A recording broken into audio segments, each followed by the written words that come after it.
Sonopresse vous est offert par le Grand Carnaval de Dakar. Sonopresse, à la présentation Aïcha Toupam. Bonjour. À l'essentiel des quotidiens reçus ce matin sont revenus sur la déclaration du Premier ministre Ousmane Sonko concernant le carnage financier organisé par l'ancien régime. Sonko sort le livre noir de Macky, titre le journal Walf Quotidien, parlant de la gestion des finances publiques. Amadou Ba, Abdoulaye Daouda Diallo et Moustapha Ba dans le viseur. Sud Quotidien abonde dans ce même siège et met à sa une l'ancien régime à la barre. Plus de 2500 milliards utilisés sans que le Trésor ne soit au courant qu'au moment de l'effectivité, et un surfinancement de 605 milliards de francs CFA pour des dépenses non budgétisées. Le journal Le Quotidien revient sur cette même question et met en première page la DPG de Sonko, un sale déballage sur la gouvernance passée et le sort de certains proches du PM en question. Un carnage organisé, titre le quotidien national Le Soleil, revenant sur la dette, le déficit budgétaire et la croissance.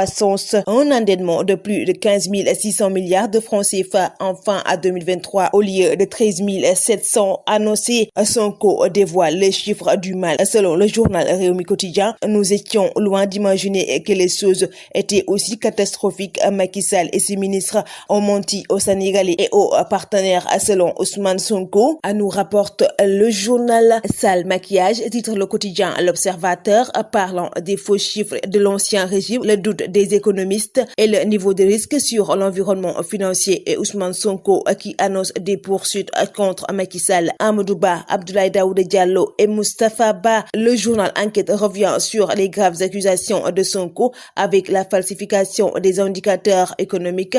Selon un expert financier, l'argent ne peut pas disparaître comme ça. Le Trésor public est en mesure de dire où est passé les fonds. Le journal Tribune s'intéresse sur la sortie de Bougane. Selon lui, Sonko veut dégrader la signature du Sénégal sur le marché financier mondial. Le journal revient sur l'arrestation de l'ancien directeur général de la LONASE qui a été placé sous mandat de dépôt. Le quotidien Les Échos traite dans ses colonnes cette même question. Lat Diop envoyé en prison pour 8 milliards de francs CFA pour détournement de deniers publics, extorsion de fonds et blanchissement de capitaux. La défense soulève les contradictions dans les infractions. Le quotidien Bës Bi Le Jour s'intéresse à la sortie du prochain livre de Robert Bourgi et met en première page. Bourgi ouvre la mallette pour la campagne de 2007 de Wade. Omar Bongo a fait parvenir par l'intermédiaire de Karim Wade la somme d'1 milliard de francs CFA. Le journal Libération revient sur les importations sans déclaration et les paiements irréguliers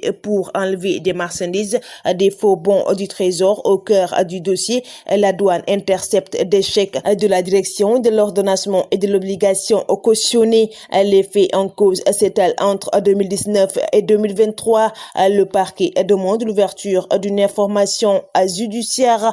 Le quotidien Record fait focus sur les performances de Boulaye Dia à la Lazio et les déclarations du jour qui estime avoir bien travaillé. Le journal revient également sur Pape Matar Sarr qui inscrit son premier but dans une compétition européenne. Le carnaval de Dakar célèbre le riche patrimoine culturel africain.